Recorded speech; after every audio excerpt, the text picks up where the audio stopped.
Vallabha Girivardhari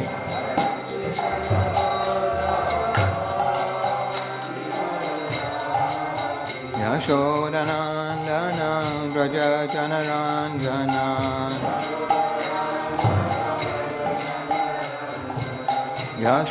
Yashodanandana Vraja Janaranjana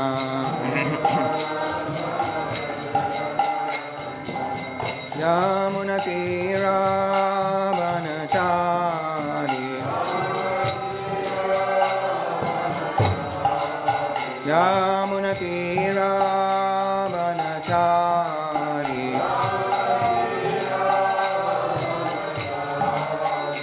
Jayo Radha Madhava Kunja Bihari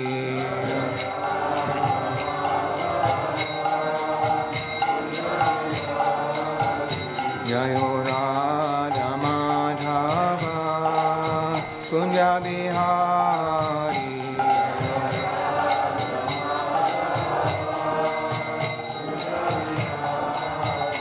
Jaya Gope Janabalabha Girivardhari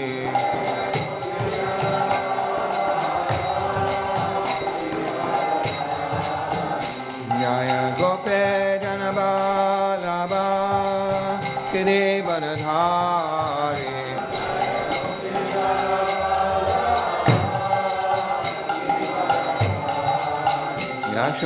Yashodanandana Vraja Janaranjana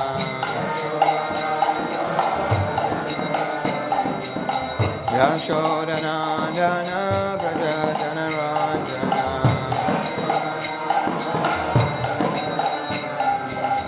Yamunatira Vanachari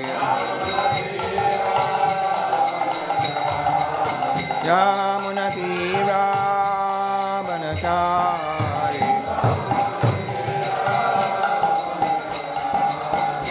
Jayo Radha Madhava Kunja Bihari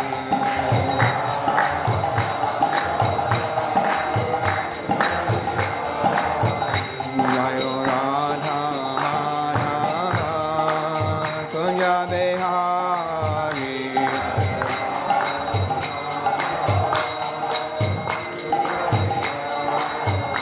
Jaya Gope Janabalabha Girivardhari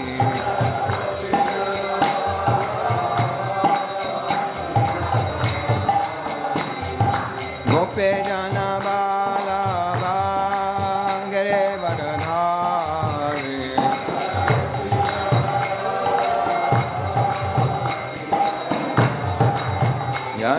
Yashodanandana Vraja Janaranjana Yashodanandana Vraja Janaranjana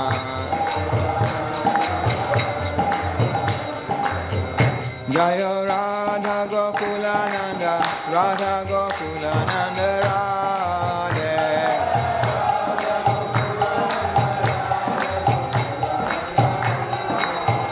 Jayo Sita Ram Lakshman Hanuman Jayo Sita Ram Lakshman Hanuman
Shri Shri Radha Gokulananda Ji ki, Shri Sitaram Lakshman Hanuman ki, Shri Shri Gaur Nitai ki, Shri Varaha Dev ki, Shri La Prabhupada ki, ISKCON Guru Vrinda ki, Anant Koti Vaishnav Vrinda ki, Jai, Jai Gaur Premanandi, Hare Bol.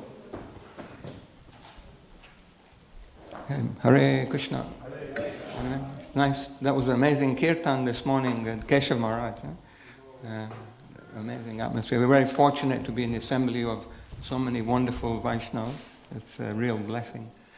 So we're going to be reading the last verse in this chapter 8, Srimad Bhagavatam, Canto 2, chapter 8, and it's text number 29, questions by King Parikshit. Om Namo Bhagavate Vasudevaya. Om Namo Bhagavate Vasudevaya. Om Namo Bhagavate Vasudevaya.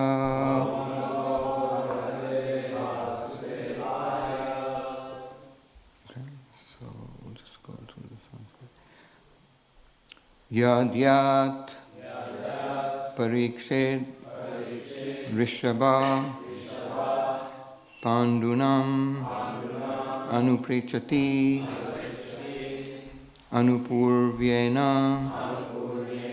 Tat Sarvam Akyatum Uprachakrame Yad Yat Parikshit Rishabha Pandunam Anuprichati Anupurvyena Tatsarvam Akyatam Uprachakrame Yad Yad Parikshit Rishabha Pandunam Anuprichati Anupurvyena Tatsarvam Akyatum Uprachakrame. Gentlemen. Parikshit Rishabha.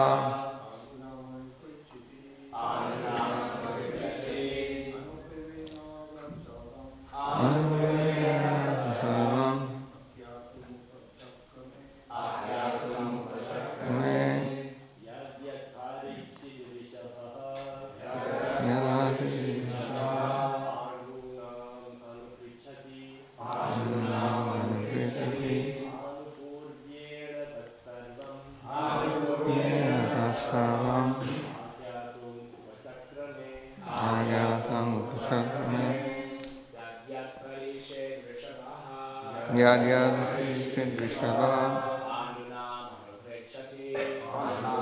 Anuprijati Anupurvyena Tatsarvam Akyatum Upachakrame. Ladies? Yad Yad Parikshit Rishabha Pandunam Anuprichati Anupurvyena Tatsarvam Akyatum Upachakrame. Word for word. Yat Yat whatsoever. Parikshit the king. Rishabha the best. Pandunam in the dynasty of Pandu. Anuprichati goes on inquiring. Anupurvyena the beginning to the end. Tat all those. Sarvam fully. Akyatum to describe. Uprachakrame he just prepared himself. Translation and purport by His Divine Grace, Srila Prabhupada ki Jai. He also prepared himself to reply to all that King Parikshit had inquired from him. Maharaj Parikshit was the best in the dynasty of the Pandus, and thus he was able to ask the right questions from the right person. So, Srila Prabhupada. Maharaj Parikshit asked many questions, some of them very curiously, to know things as they are, but it is not necessary for the master to answer them in the order of the disciples' inquiries. One after the other, but Sukadev Goswami, experienced teacher that he was, answered all the questions in a systematic way as they were received from the chain of disciplic succession, and he answered all of them without exception. Thus ends the Bhaktivedanta purport of the second canto, 8th chapter of the Srimad Bhagavatam, entitled Questions by King Parikshit. Om Jnanatimirandasya Jnananjana Shalakaya Chakshurun Militam Jena Tasmai Shri Guruve Namaha Mukham Karoti Vachalam Pangum Langayate Girim Yad Kripatamaham Vande Shri Gurum Dinatarinam Vanchakalpatarubhyascha Kripa Sindhubhya Evacha Patitanam Pavanebhyo Vaishnavebhyo Namo Namah Jai Shri Krishna Chaitanya Prabhu Nityananda Shri Advaita Gadadhar Shivasadi Gaura Bhaktivinoda Hare Krishna Krishna Krishna Hare Hare Hare Rama Rama Rama Hare Hare. So begging permission from all the wonderful assembled Vaishnavas and those who are listening online to get their blessings to be able to speak something on this transcendental subject matter, although not feeling qualified. Okay, so the translation again. Please repeat. He also prepared himself, to reply to all that King Parikshit had inquired from him. Maharaj Parikshit was the best in the dynasty of the Pandus, and thus he was able to ask the right questions from the right person. Okay, so this has been a really interesting chapter. We've had many exalted Vaishnavas who have been speaking in the last few weeks, so I don't think I can compare or compete with them. So many amazing discussions have taken place about guru and disciple, about questions and answers, about the whole pastime with Maharaj Parikshit and how he was cursed, and Sukadev Goswami giving him enlightenment as to what's needed at that very important time. So this particular part of the chapter, it's Sutta Goswami speaking to the sages of Naimisharanya, and it's about the regular topics of conversation and behavior of Sukadev Goswami and Maharaj Parikshit. So asking the right questions is very important if you want to receive the correct information or get the correct knowledge. So it's very important to ask the right person. So, like sometimes Srila Prabhupada says, if the son, has never met the father, and if the father left home when he was very young, so he could go to the high street and do a survey. He could say, "Excuse me, sir, are you my father? Are you my father? Are you my father?" That's one way to do it.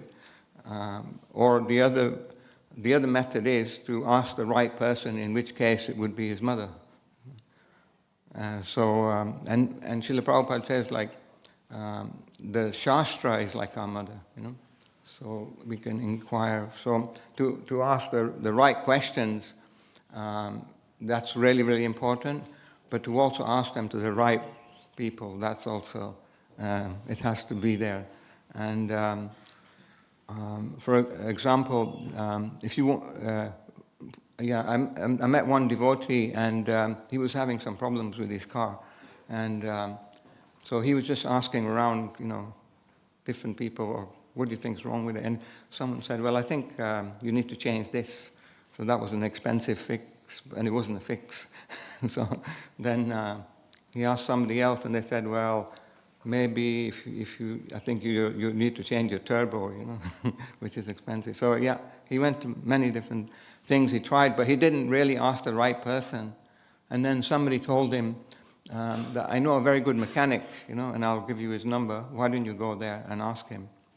So this devotee, he actually went to the mechanic, and he was only there for about 5 or 10 minutes. And the mechanic, he just opened the bonnet and he listened.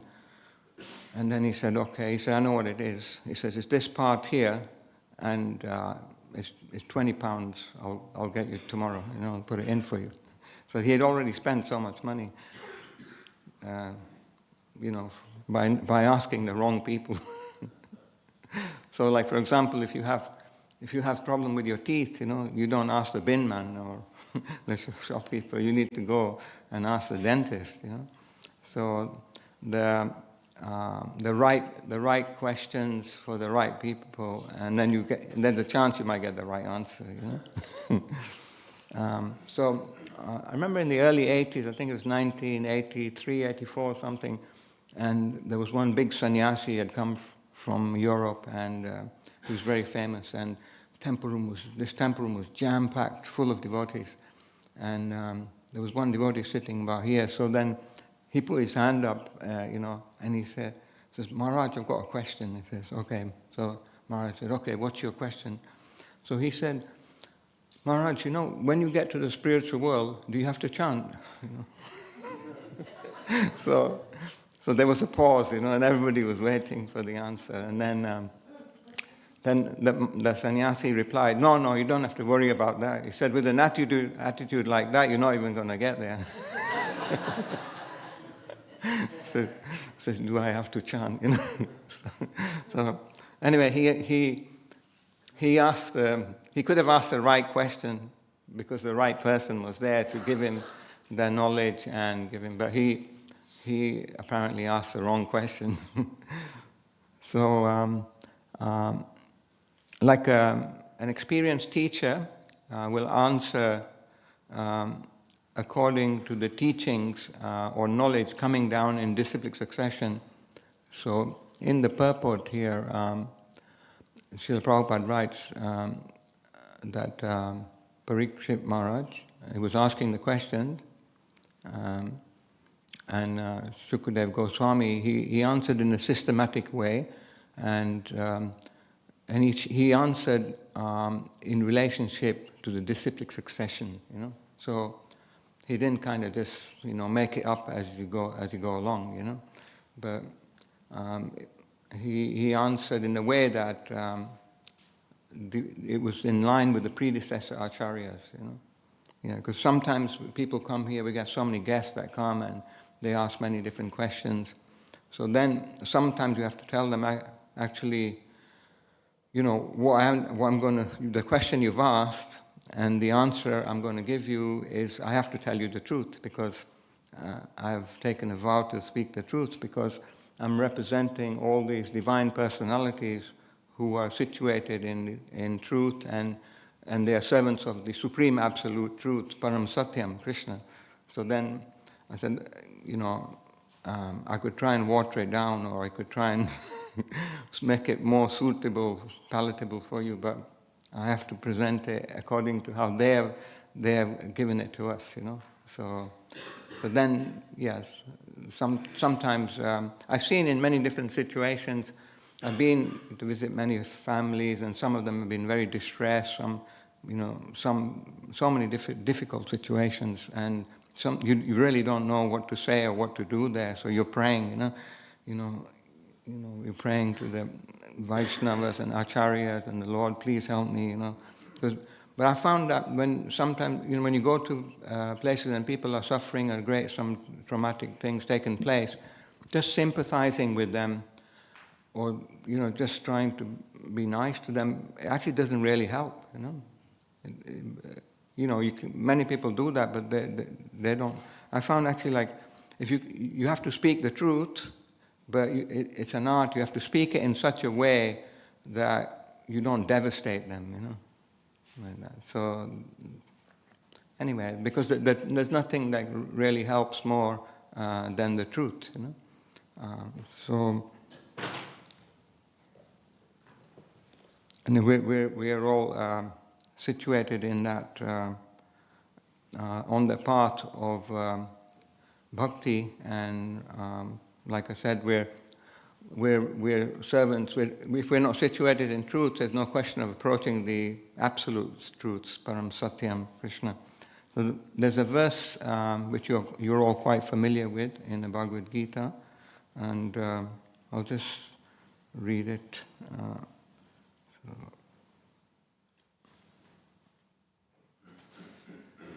Okay, 68. Okay, so this one, I think, is a very famous verse, chapter 4, Bhagavad Gita, text 34. Does anyone know what it is? Okay, go on then, Chaitanya Kripa.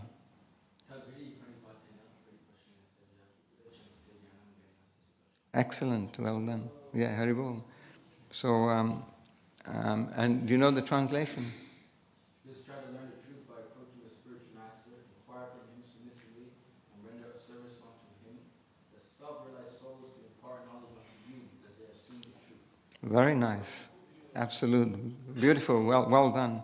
So you're a good disciple because you've actually been learning what your spiritual master has been teaching you. So then this is very important, like says, approaching a bona fide spiritual master, inquiring from him submissively, rendering service. Tarun Krishna Prabhu, he went into that in his class in a lot of detail. He spent a lot of time with Shivaram Maharaj, and he learned, he got chastised many times, and he gained many realizations. So he was sharing, like, what's the relationship between the disciple and the spiritual master. So that service has to be there, and submission has to be there. Otherwise, that transmission of knowledge and realization will not take place. Okay, there's another verse, 158. Okay, 1 second.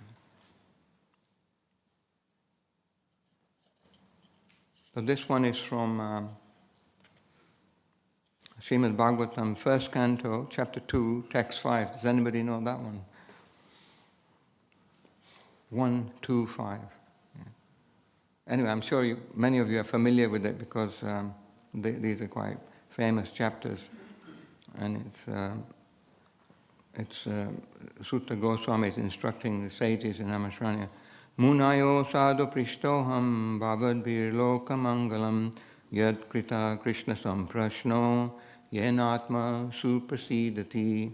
O sages, I have been justly questioned by you. Your questions are worthy because they relate to Lord Krishna and so are of relevance to the world's welfare. Only questions of this sort are capable of completely satisfying the self. So, really beautiful. And sages, I've just been questioned by you. Your questions are worthy because they relate to Lord Krishna and so are of relevance to the world's welfare. And so we can ask so many questions, but when we ask questions which are in relationship to Krishna, and ultimately those questions are in relationships to the welfare of the world, because they say material well-being follows spiritual well-being, So there's so many problems in the world, but our acharyas, they say that, there's no lack of anything apart from Krishna consciousness. So if people were Krishna conscious, and then there would be enough for everyone, and they would actually be developing divine qualities, and the world will be in a much more peaceful state than it is at the moment. So beautiful verses there. Okay, and then because it's Lord Varaha's appearance day today, we're going to read a little bit about Lord Varaha. Of course, we don't have so much time, but Lord Varaha, he's one of the Dash Avatar, and he's really, really amazing, really powerful. Okay. Okay, 119. So this is a verse from First Canto, Chapter 1, Text 19. Vayam tu nad vitripyama uttama shloka vikrame yakshinvatam rasagyanam swadu swadu pade pade. We never tire of hearing the transcendental pastimes of the personality of Godhead, who is glorified by hymns and prayers. Those who have developed a taste for transcendental relationships with him relish hearing of his pastimes at every moment. So that's the sages to Sutta Goswami. So we never tire of hearing the transcendental pastimes of the personality of Godhead, who is glorified by hymns and prayers, and those who have developed a taste for transcendental relationships with him relish hearing of his pastimes at every moment. So on the auspicious days of the appearance of the Lord, and on days like Ekadashi, and very, very powerful days are there, and appearance days of great acharyas. It's a great opportunity to get a lot of mercy, from those personalities. And Srila Bhaktivedanta Thakur, he mentions in one of his songs, which is from Sharan Gati. I won't read the whole song, but I'll just read the first two verses. Shuddha Bhakata Charana Renu Bhajana Anukula Bhakta Seva Parama Siddhi Prema Latikara Mula Madhavatiti Bhakti Janani Jata Nepala Nakori Krishna Basati Basati Boli Parama Adhare Bori. So I found, these songs of the great Vaishnava Acharyas, they're the essence of all the Vedic teachings. All the nectar is just like right there, It's all, because when you sing these songs, or you sit and read them and you meditate on the meanings, it's so powerful. You get the conclusion of all the Vedic teachings. And so the translation of those two verses, which is interesting because today is the appearance day of Lord Varaha, so it's the appearance day of the Lord. So, it's a very auspicious, very special day. And then yesterday we had Ekadashi, and tomorrow is also the appearance day of the Lord. It's Lord Nityananda's appearance day. So, Haribo. So, dust from the feet of pure devotees is conducive to devotional service, while service to the Vaishnavas is itself the supreme perfection and the root of the tender creeper of divine love. Shuddha Bhakata Charana Renu Bhajana Anukul Bhakta Seva Parama Siddhi Param Latir Kramul. So Bhakta Seva, the service to the Vaishnavas, is the Param Siddhi, is the topmost perfection, and which waters the creeper, tender creeper of devotion. So, wow, and dust from the feet of pure devotees is very conducive to devotional service, So if you want to know how to make quick advancement, here's the secret right there, And then the next part, Madhavatiti Bhakti Janani, it says, I observed with great care the holy days like Ekadashi and Janmashtami,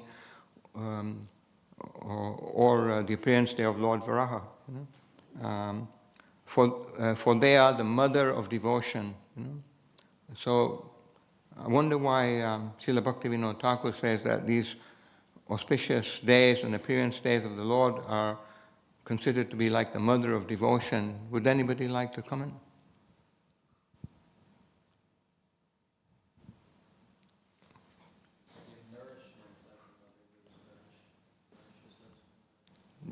Absolutely, absolutely. So yeah, mother is very kind, mother is very caring, mother nourishes. So, if we are in the right consciousness, when these special days come, we can really, meditate on those divine personalities, and we can really, pray for their mercy, and we can make so much rapid advancement. Otherwise, we could just think, oh, it's just another day, and I've got to fast till midday or something, like that. Or, they say, well, Krishna, he makes you fast till midnight.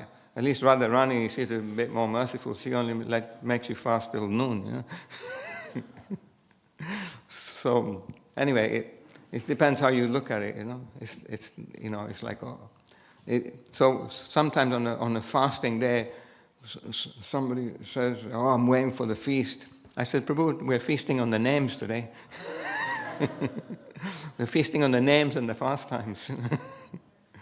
So, Maharaj Pariksit, he became so absorbed in hearing Srimad Bhagavatam on the pastimes of the Lord and hearing the names of the Lord that he wasn't worried about breaking the fast. So anyway, there's some beautiful topics there. So because it's the appearance day of Lord Varaha, he is the boar incarnation, but he's not boring. There's many other people out there that are quite boring. But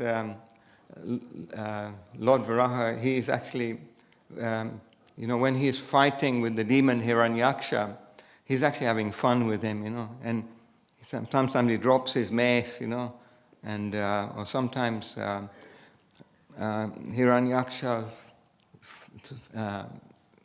throws his mace with full force like a tempest at Lord Varaha, and he just catches it like that, and he smiles, and then he's trying to offer it back to the Lord, and he's so angry, and he doesn't want to take it from him, so I'll use another weapon, The Lord's having fun, and as we'll read in the pastime a little later, so after fighting, and Lord Brahma and the demigods are saying, oh, finish him off, finish him off, don't delay, because now, it's going to get dark and they get more powerful and all kinds of stuff.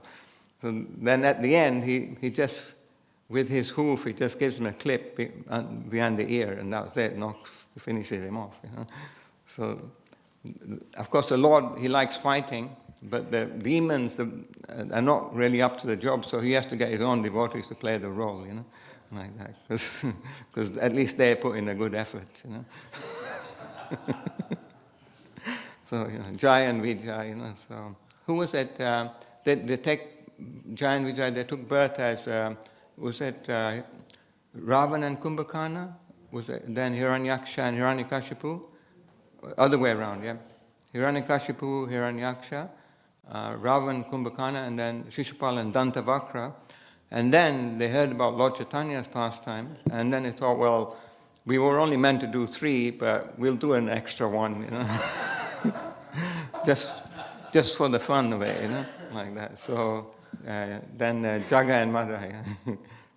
So this song here, Jai Shri Radha Gokulananda Ji ki Jai, Shri Sitaram Lakshman Hanuman ki Jai, Shri Gaur Nitai ki Jai, Srila Prabhupada ki Jai, Shri Varaha Dev ki Jai. So I'll just read the first 4 verses, and then we can read the translation. And if we have a little bit of time, we can read from the 3rd canto. There's actually 3 chapters, I think, what is it?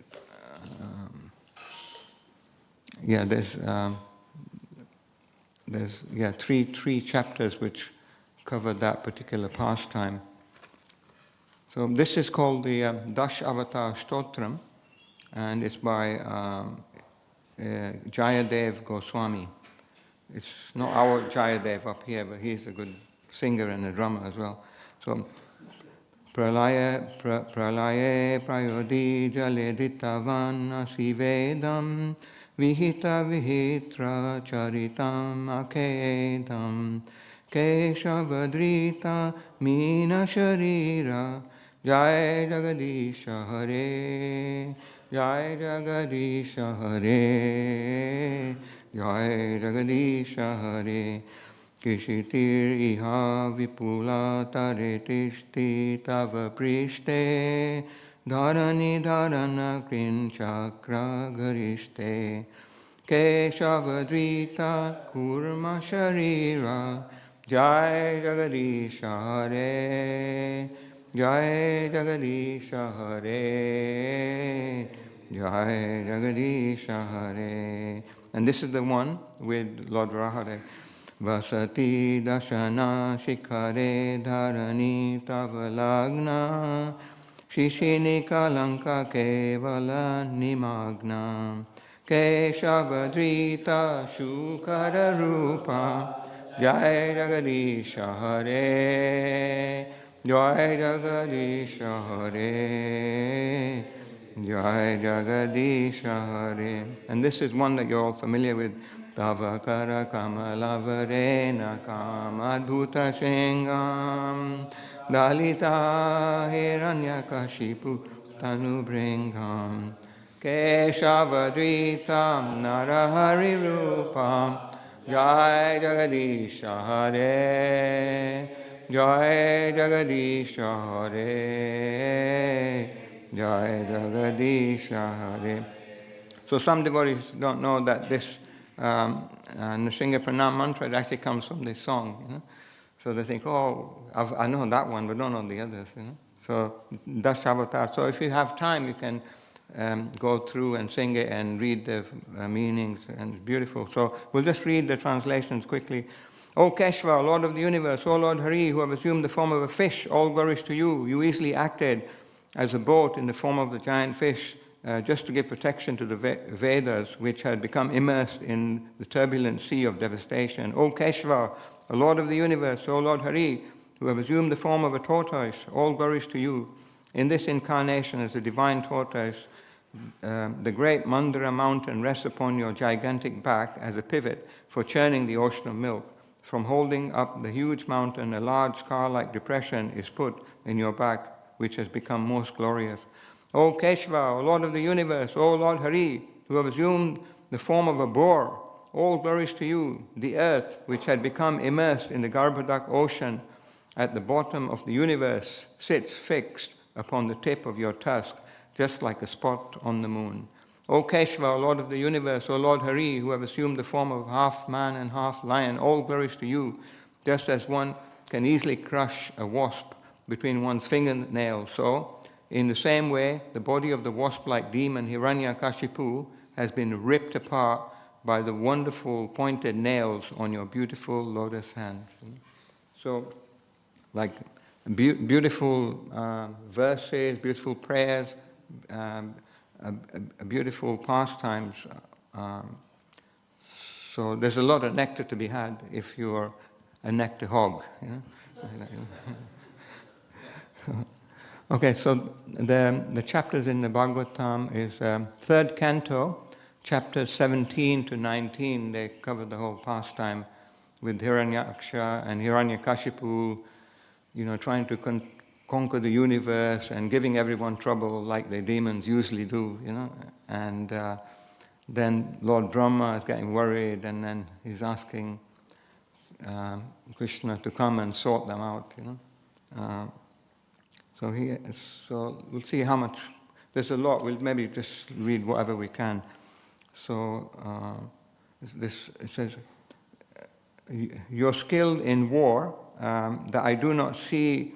So the earth had Hiranyaksha had taken so much gold out of the earth that the earth had lost its orbit and fallen down into the bottom of the Garbhodak ocean, and then Hiranyaksha was causing trouble all over the place. And then he went in the ocean, and he went to the residence of Varuna, Vibhavari, the capital of Varuna, and then he wanted to fight with Varuna. He said, you know, come on, give me a fight, you know. So Varuna said, well, you know, I'm getting old now, I'm not fighting anymore.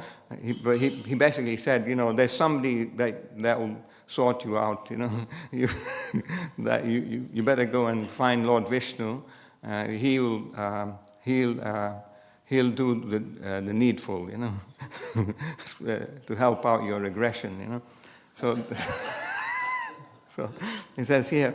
So this is, I think, Varuna speaking. It says, let's have a look. Maybe it's okay. You are skilled in war, that I do not see anyone else but the most ancient person, Lord Vishnu, who can give satisfaction in battle to you. Therefore, O chief of the Asuras, approach him, whom even heroes like you mentioned with praise. You know? Varuna continued, on reaching him, you will rid your pride at once and will lie down in the field of battle surrounded by dogs for eternal sleep. It is in order to exterminate wicked fellows like you and to show his grace to the virtuous that he assumes his various incarnations like Varaha Dev, So then Varuna is telling him, Hiranyaksha, he said, go and fight with him, go and fight with Vishnu, then he'll give you what you're due, So we'll try and read what we can quickly. Maitreya continued, the proud and falsely glorious Daita paid little heed to the words of Varuna. Oh dear Vidura, he learned from Narad the whereabouts of the Supreme Personality of Godhead and hurriedly betook himself to the depths of the ocean. So Narad is always, he's the, giving away the secrets. He's the catalyst. Of course, he's not worried about the Lord being defeated. He just wants to see more pastimes.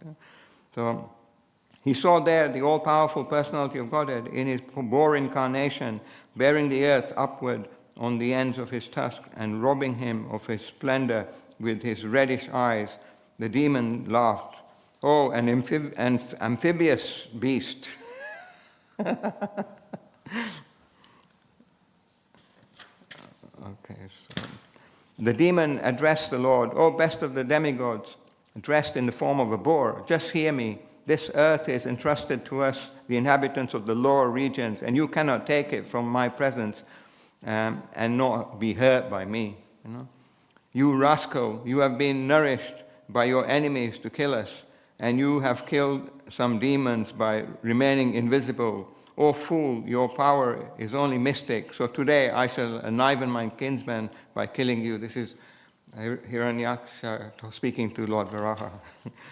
So the demon continued, when you fall dead with your skull smashed by the mace hurled by my arms, the demigods and sages who offer you oblations and sacrifice in devotional service will also automatically cease to exist, like trees without roots. Although the Lord was pained by the shaft-like abusive words of the demon, he bore the pain. But seeing that the earth on the ends of his tusk was frightened, he rose after the water, just as an elephant emerges with its female companion when assailed by an alligator. The demon, who had golden hair on his head and fearful tusks, gave chase to the Lord while he was rising from the water, even as an alligator would chase an elephant. Roaring like thunder, he said, are you not ashamed of running away before a challenging adversary? There is nothing reproachable for shameless creatures. The Lord placed the earth within his sight on the surface of the water and transferred to her his own energy in the form of the ability to float on the water. While the enemy stood looking on, Brahma, the creator of the universe, extolled the Lord, and the other demons rained flowers on him. The demon, who had a wealth of ornaments, bangles, and beautiful golden armor on his body, chased the Lord from behind with a great mace. The Lord tolerated his piercing ill words, but in order to reply to him, he expressed his terrible anger. The personality of Godhead said, indeed, we are creatures of the jungle, and we are searching after hunting dogs like you.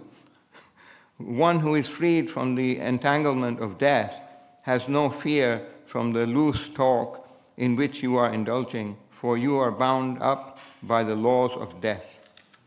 Certainly, we have stolen the charge of the inhabitants of Rasatala and have lost all shame.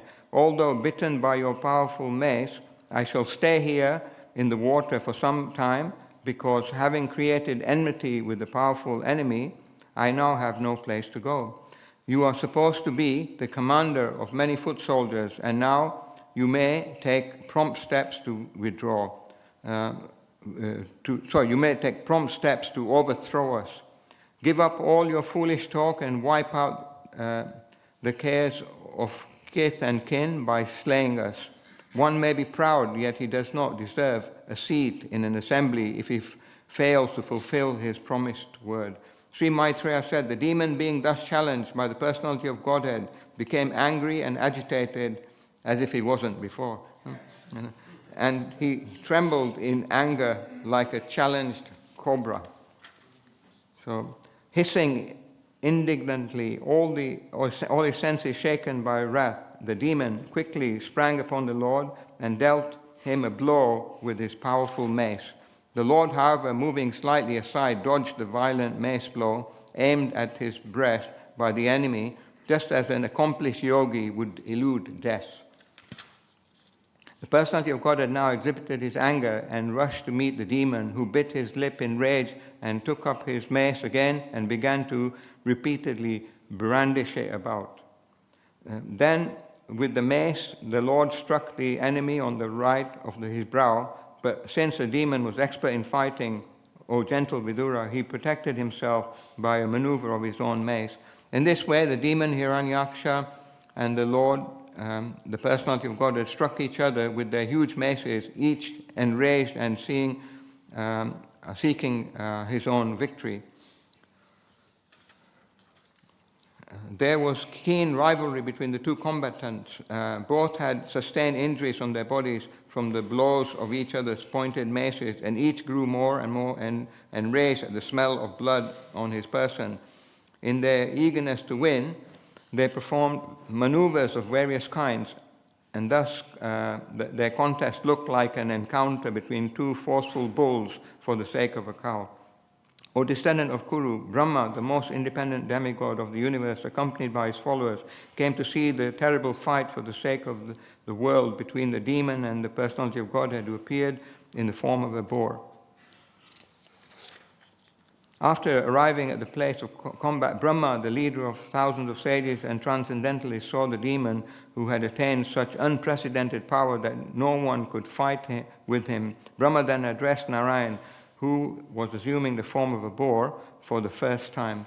Lord Brahma said, "My dear Lord, this demon has proved to be a constant pinprick to the demigods and Brahmins, the cows and innocent persons who are spotless and always dependent upon worshipping your lotus feet.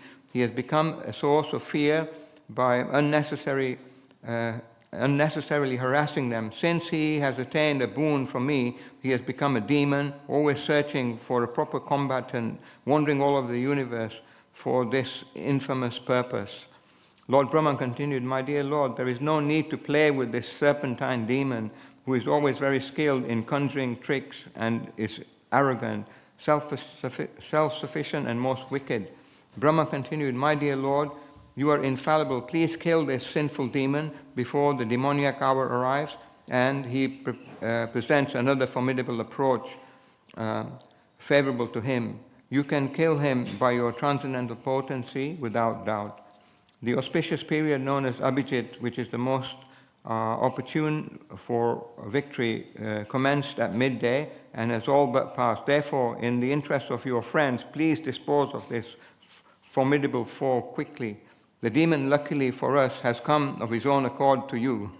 His death ordained by you, therefore, exhibiting your ways, kill him in the duel and establish the world in peace. Sri Maitreya said, after hearing the words of Brahma, the Creator, which were free from all sinful purposes and as sweet as nectar, the Lord heartily laughed and accepted his prayer with a glance laden with love. The Lord, who had appeared from the nostril of Brahma, sprang and aimed his mace at the chin of his enemy, the Hiranyaksha demon, who was stalking fearlessly before him. Struck by the demon's mace, however, the Lord's mace slipped from his hand and looked splendid as it fell down whirling. This was miraculous, for the mace was blazing wonderfully. Even though the demon had excellent opportunity to strike his unarmed foe without obstruction, he respected the law of single combat, thereby kindling the fury of the Supreme Lord. As the Lord's mace fell to the ground and a cry of alarm arose from the witnessing crowd of gods and rishis, the personality of Godhead acknowledged the demon's love of righteousness and therefore invoked his Sudarshan discus.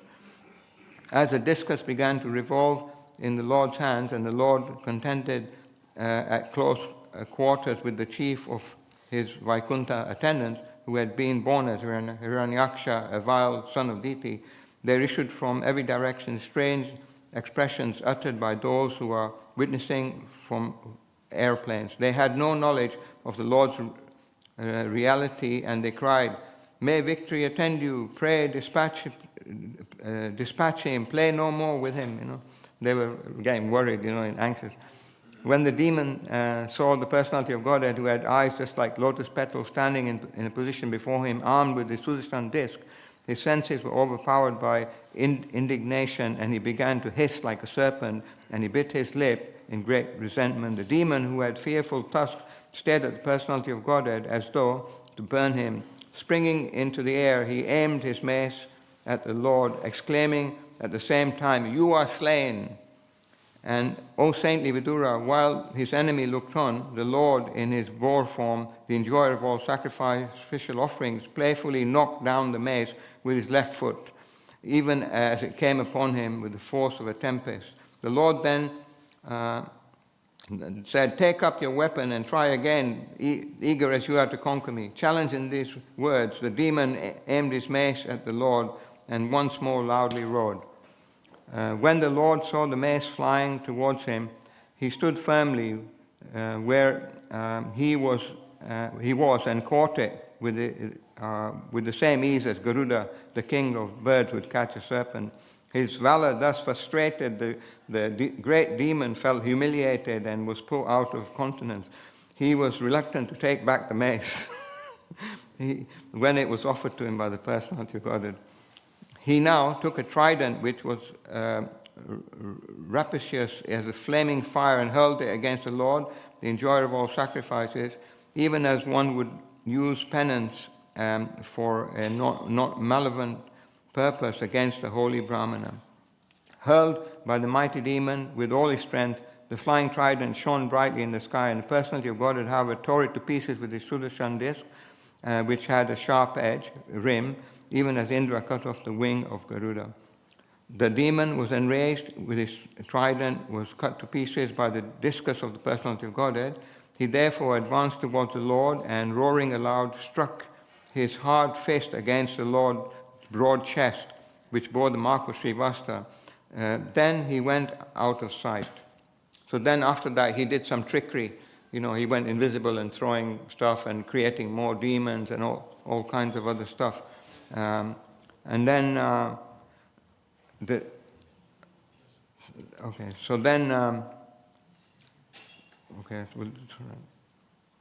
sinless Vidura, mountains discharged weapons and various kinds of naked demonesses armed with tridents appeared with their hair hanging loose. Quite terrible. The cruel and savage. So the Lord, the personal enjoyer of all sacrifice, now discharged his beloved Sudarshan, which was capable of dispelling the magical forces displayed by the demon. And at that very moment, a shudder ran through the heart of Diti, the mother of Hiranyaksha. She recalled the words of her husband Kashyapa, and blood flowed from her breast, because she realized her son's going to be killed.